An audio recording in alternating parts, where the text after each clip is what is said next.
Hoje vamos falar de insegurança. Porque é que nós duvidamos tanto de nós, né? Isto é uma problemática que traz muita gente aos consultórios de psicologia, porque a insegurança abrange muitas das nossas dimensões da nossa vida, não é? Nós podemos ser seguros numa área e totalmente inseguros noutra, não é? Hoje nós vamos desconstruir a parte da insegurança. Por isso, temos que primeiro ver em que área é que nós duvidamos de nós, não é? Na área pessoal, poderá ser a autoestima, não é? Na área relacional, nos afetos, não é? Poderá ser pela má experiência nas escolhas das pessoas, não é? Porque a validação é parte da insegurança, é isso que nós também já vamos falar a seguir. Na parte profissional, as nossas competências, na parte funcional, não é? Sabermos se somos bons pais, bons filhos, bons irmãos, bons amigos, não é? Ou mesmo inseguranças existenciais, não é? Isto geralmente vai para a parte do acreditar das religiões. Por isso, o que é necessário aqui é empoderar a pessoa de maneira a ela saber gerir as suas decisões, diminuindo a dúvida, não é? Porque as nossas inseguranças vêm sempre em relação ao outro. Desconstruir isto por idades, não é? Nós, quando estamos, as crianças em si, só sabem que estão a cometer erros quando são corrigidos, não é? Uma criança, bebé, não é? Que esteja a fazer algo, não é? Pode fazer algo mal. Se não for corrigida, ela vai repetir, pensando que é uma coisa correta, não é? Ou também as crianças podem estar a fazer coisas bem e os pais, por exemplo, corrigirem e a criança passar a fazer mal, não é? Isto tem muito, é algo que acontece muito na adolescência, quando os pais vêm a recorrer aos psicólogos dizendo o meu filho está com más influências, é nesta dimensão. Na prática, as más influências são decisões que estão a substituir aprendizagens, simplesmente porque a pessoa quer pertencer a determinado grupo, não é? Por isso, na criança, a criança precisa de ser empoderada logo desde criança, ser validada. Por isso é necessário aos pais terem muita atenção quando têm crianças e querem que elas sejam educadas, não é? Porque há pais que não sabem educar. Essas pessoas deveriam ser sempre acompanhadas nos centros de saúde por psicólogos ou por mesmo enfermeiros, no sentido de saberem ser mães e saberem ser pais, porque a parentalidade é aprendida. Porque se nós não ensinarmos, ela vai ser repetida. Por isso vão repetir o que fizeram com eles. Porque se fizeram com eles é porque está certo, não é? E a vida demonstra que não é bem assim, não é? A maior parte dos abusos em criança vem da parte de pais que não são pais na ascensão da palavra, e as crianças ficam a pensar que aquela é uma realidade normal, quando não é. Por isso, os pais têm muitas maneiras de retirar segurança aos filhos. Olha, uma delas é pôr, por exemplo, os filhos a dormir com os pais, não é? Muitos pais fazem isso. Muitas mães solteiras ou divorciadas fazem isto. Isto é um erro, porque a criança fica insegura e fica com medos, não é? Que são duas coisas que não ajudam às decisões. E uma criança todos os dias tem que tomar decisões. Por isso, os adultos não podem estar a utilizar as crianças para seu benefício, prejudicando-as. Isto de os filhos dormirem com os pais estão a prejudicar as crianças em benefícios de uma necessidade afetiva da mãe ou do pai. Não podemos infantilizar, por exemplo, as crianças. As crianças, se já te fizerem alguma coisa bem, nós não podemos depois, por exemplo, uma criança com 3 ou 4 anos faz uma coisa bem e os pais depois querem que elas continuem a fazer coisas que faziam há 1 ou 2 anos, não é? Às vezes trejeitos, coisas que dizem, maneiras como beijam, como abraçam, não é? Todos nós evoluímos, nós temos que deixar a criança evoluir e muitas vezes os estádios de evolução, de desenvolvimento da criança são impedidos pelos pais, porque estão ainda entretidos e encantados por terem um bebé novo, não é? Uma criança a quem estão a focalizar a sua atenção. Mas têm que deixar a criança desenvolver. Muitas vezes as birras, quando chegam aos 4, 5 anos, são muitas vezes criadas por esta parte da infantilização, não é? Que os pais querem que as crianças continuem a fazer determinadas coisas que depois elas no social fazem e são gozadas, excluídas, há bullying, não é? E os pais não percebem. Não percebem porque não houve um desenvolvimento de estádio da criança de um para o outro. Não é? Ela está num e os pais querem que elas estejam nos anteriores. Temos que ver o grau de exigência dos pais. Há pais que são muito exigentes com os filhos, não é? Outros que não têm exigência nenhuma, não é? Isto é 8 ou 80. Por isso, aqui tem que haver sempre a criança como o objetivo e não a sociedade ou os outros. Porque quando nós somos muito exigentes, o que estamos a dar importância é aos outros, não é à criança. Temos que ver os tempos de tarefa. Nos tempos da tarefa é que acontecem a maior parte dos problemas. Se nós damos uma tarefa e o tempo não é o necessário para a criança o fazer, vai haver frustração, vai haver insegurança, vai haver a aprendizagem do erro, e se a criança aprender muito o erro, vai repetir o erro, não é?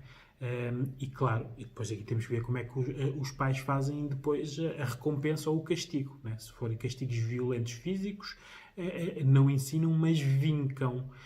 Se forem castigos de retirada de benefícios ou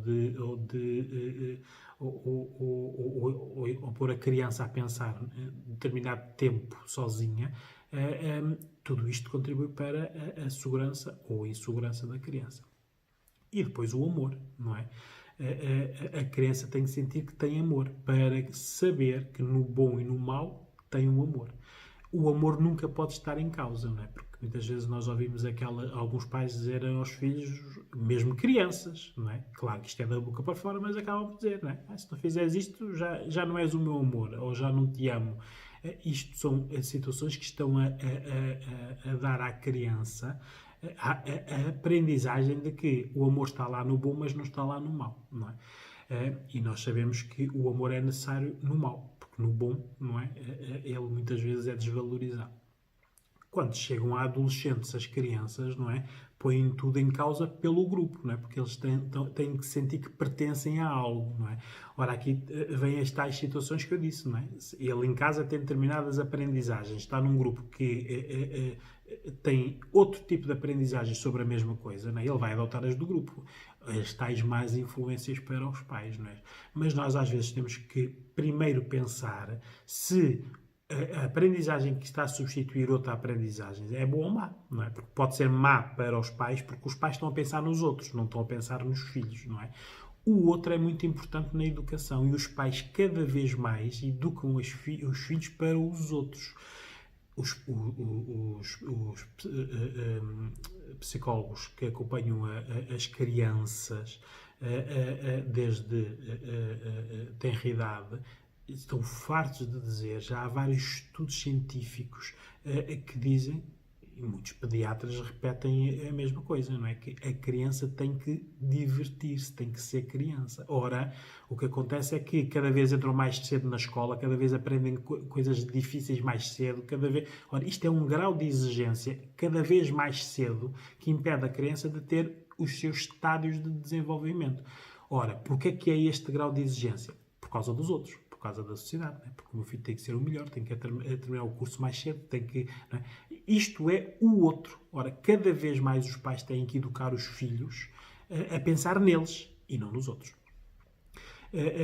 Temos que ver que hoje em dia, na adolescência, o virtual, que cada vez mais ocupa espaço nas nossas vidas, até mesmo na dimensão profissional, né? Alheia à pessoa. Por isso, na prática, os jovens vão decidir cada vez menos ou vão decidir com pré-formatações. Por isso, eles viram alguém fazer e vão copiar.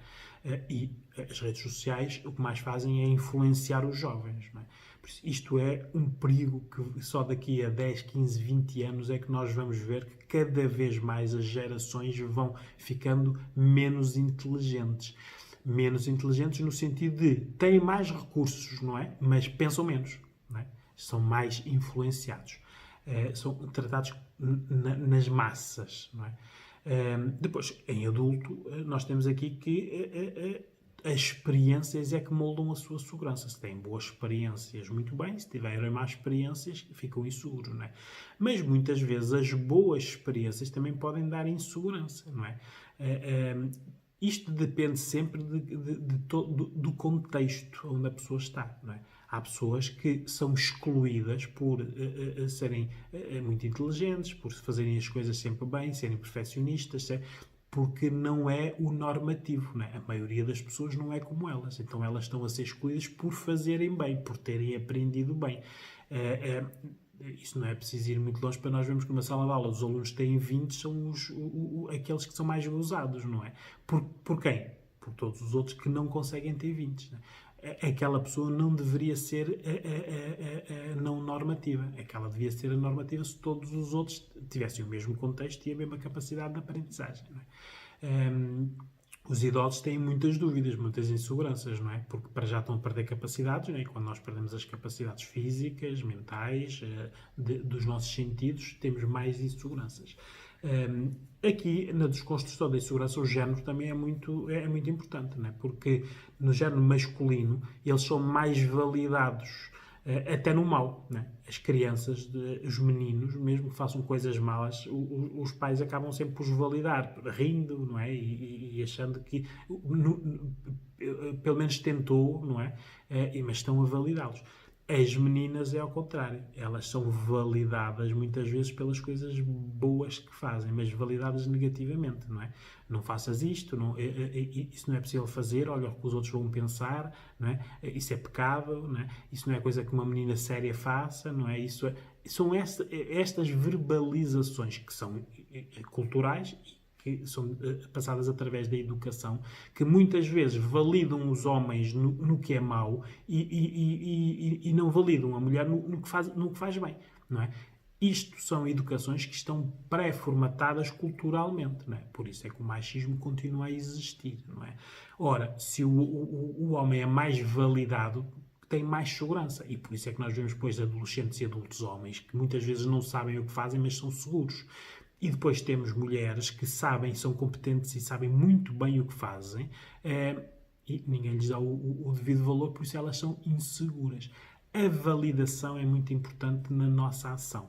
Ora, nós não estamos com os pais a vida toda, por isso a validação não pode vir só dos pais, tem que vir dos outros também. Mas nós esquecemos sempre da validação mais importante, que é a nossa, não é? A autovalidação, que também já vamos falar. Por isso, é necessário nós termos atenção que a insegurança põe em causa tudo, não é?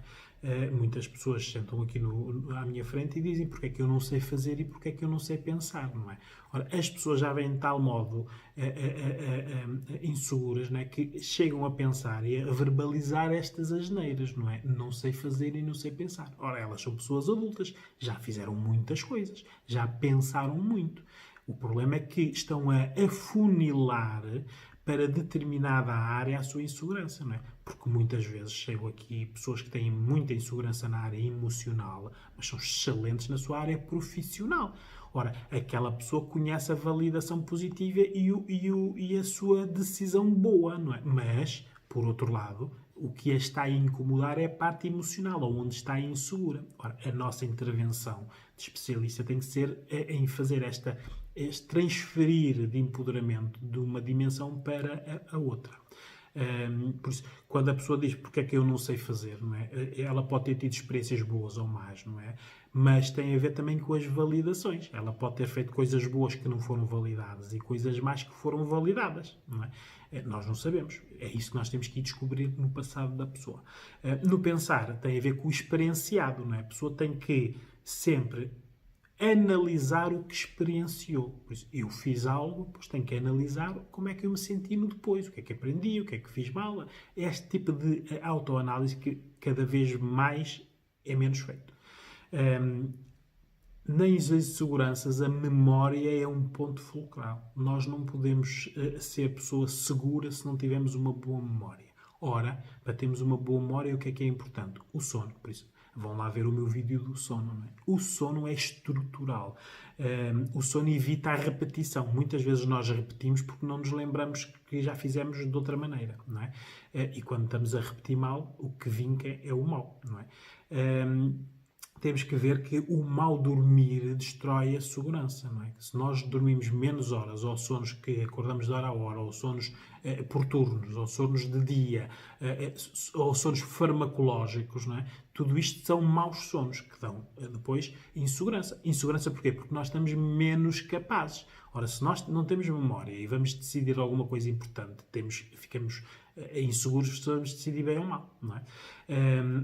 O dormir em alerta é muito mau. É aquelas pessoas que dormem já a pensar que têm que ir às X horas. Pessoas muito perfeccionistas, por exemplo, que nem acreditam nos despertadores que põem a tocar, não é? Há pessoas que põem despertadores, mas depois ficam acordadas a ver porque têm medo que o despertador não toque, não é? Pessoas que foram vítimas de abusos em crianças, qualquer tipo de abuso.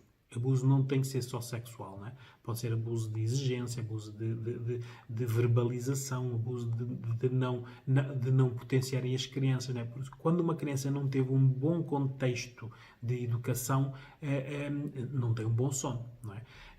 As pessoas que dormem por turnos têm um sono muito mau. E pessoas que dormem com o inimigo, não é? As pessoas nunca pensam quando nós falamos, não é? Mas no dia-a-dia, não é? A maior parte das mulheres e dos homens que são vítimas de agressão, por isso, elas dormem com o agressor ou com a agressora, não é? Este sono nunca é saudável e são aos milhares, não é?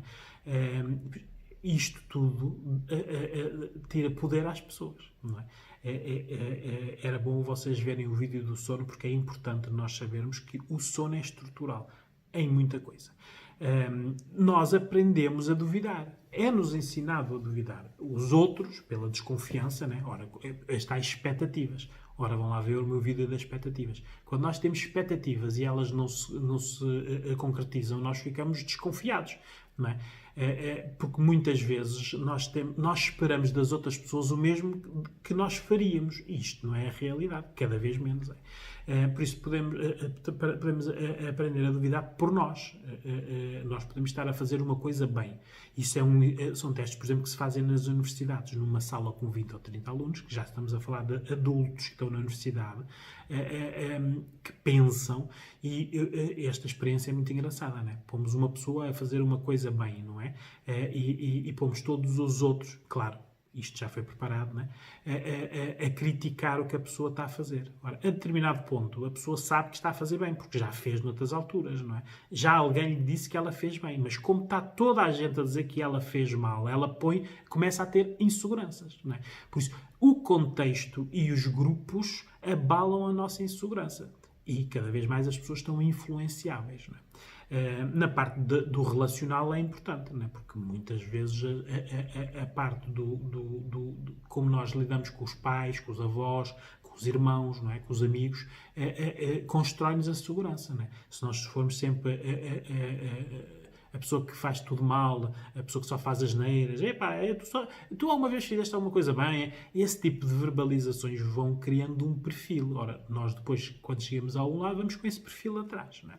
E depois, claro, no campo amoroso, não é? Ora, aqui assim é muito importante, vão lá ver o meu vídeo como escolher os homens, não é? É muito importante nós, ou as mulheres, nós sabermos que tipo de parceiros temos, porque há parceiros que vivem das nossas inseguranças, de alimentá-las e de provocá-las até. Por isso, geralmente, as pessoas que gostam das nossas inseguranças são aquelas que nos inícios são muito protetores, né? Querem fazer sempre tudo por nós, são muito solícitos. Deixa que eu faça. Não, eu faço. Estás cansada, né? Temos que ver se este tipo de abordagem não é para nós não fazermos ou eles porem em questão o que nós fazemos, não é? Porque passado muitos anos isto nunca são relações boas, não é? Mas há muita verbalização de se não fosse eu tu só tinhas feito asneiras, não é? Ora, quando alguém verbaliza isto para uma parceira ou um parceiro, não é? Vê-se logo que esta pessoa gera as inseguranças da outra pessoa. Não é? São desfavoráveis. As pessoas mimadas, não é? Há muitos adultos, mulheres e homens mimados. Ora, estas pessoas são muito fáceis de lhes provocar inseguranças, não é? Porque não sabem ouvir o não, não é? Elas gostam sempre de ouvir o sim, quem lhes disser não, não é? Além das explosões de temperamento que têm, não é? E de não pensarem, porque quando estão nas explosões de pensamento as pessoas mimadas não pensam, não é? Porque estão a ser contrariadas, não é? Mas isto cria depois muitas inseguranças, porque a maioria das pessoas não são mimadas, não é? Elas é que são o não normativo. Não é? Temos que ter atenção que a insegurança influencia muita coisa. Olha, a autoestima, não é? Nós pensamos que só temos defeitos, nos medos, não é? Depois já nem queremos fazer nem experimentar. Não é? Pessoas que estão nas vossas vidas, não é? Vamos dar um salto para paraquedas, eu não. Vamos comer uma coisa diferente, eu não. Vamos ali, eu não. São pessoas que já não querem fazer para não aumentar as inseguranças, porque a insegurança já elas têm no que fazem, não é? Não querem experimentar mais. Por isso, a insegurança impede a tentativa e erro, a experienciação. E nas nossas decisões, não é? Nós, quando estamos inseguros, ou adiamos a decisão, ou repetimos as decisões anteriores, porque são aquelas que nós conhecemos e estão na nossa zona de conforto, ou decidimos por impulso, não é? Não pensamos, decidimos, não é? Ou então, aquela muito típica do povinho português, não é? E então aqui mais no norte, em termos de verbalização, é que se foda, não é? Perdido por um, perdido por mil, não é? Toca aí decidir. Nós já sabemos à partida que vai dar a geneira, não é? Mas alguém quer uma decisão, vai ter uma decisão. Isto tudo, no nosso dia-a-dia, é as nossas realidades. Se vocês olharem à vossa volta, vocês têm que, por dia, tomar muitas decisões. Ou, por dia, não tomam muitas decisões. Ou, por dia, não vos deixam tomar decisões. Não é? Porque isto é que contribui para as nossas inseguranças, não é?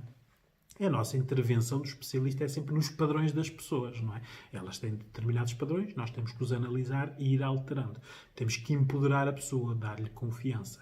Temos que desenvolver aqui o seu raciocínio mais analítico do que o emocional. O analítico é quando nós analisamos os prós e os contras. Temos que ensinar a autovalidação. As pessoas, muito poucas, fazem a autovalidação, que na prática é: eu faço algo.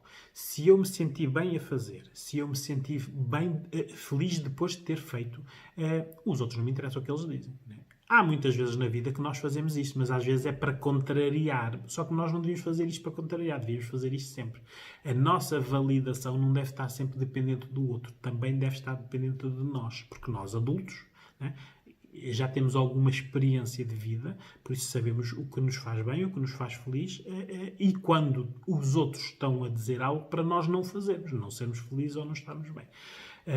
Aqui nós utilizamos muito uma técnica em psicologia que é da imersão, que é nós fazemos teatros mentais, e teatros aqui no online ou presencialmente, né? É a suposição: se fizéssemos isto, o que é que fazia, isto era o resultado, como é que reagia a esta consequência, pronto. Materializávamos o que a pessoa tem que fazer, e depois uma técnica que é a disposição, que é a pessoa tem que depois fazer a tentativa e erro, mas neste caso acompanhada pelo psicólogo, no sentido de ela estar em ambiente controlado e acompanhada. Ela até pode fazer a asneira, mas sabe que tem alguém depois que pode falar e analisamos a asneira. O que fizeram bem, o que não fizemos mal e o que podemos alterar. Por isso é necessário, às vezes, a intervenção especializada quando a pessoa vê que a insegurança é uma parte grande da sua vida. Não consegue ser feliz porque não consegue decidir nada, não é? Ou então pensa que tudo o que decide é mau. E muitas vezes não é assim, não é? Porque a pessoa, se é uma adulta, não é? Já fez muita coisa bem. Está, mas é valorizar o mal. Não é? Por isso o que é importante é que a insegurança é uma companhia para a nossa vida, não é? Porque nós estamos sempre a aprender. A insegurança vem da aprendizagem. O que nós temos que ter é confiança que mesmo nos erros que vamos cometer, nós depois aprendemos com eles.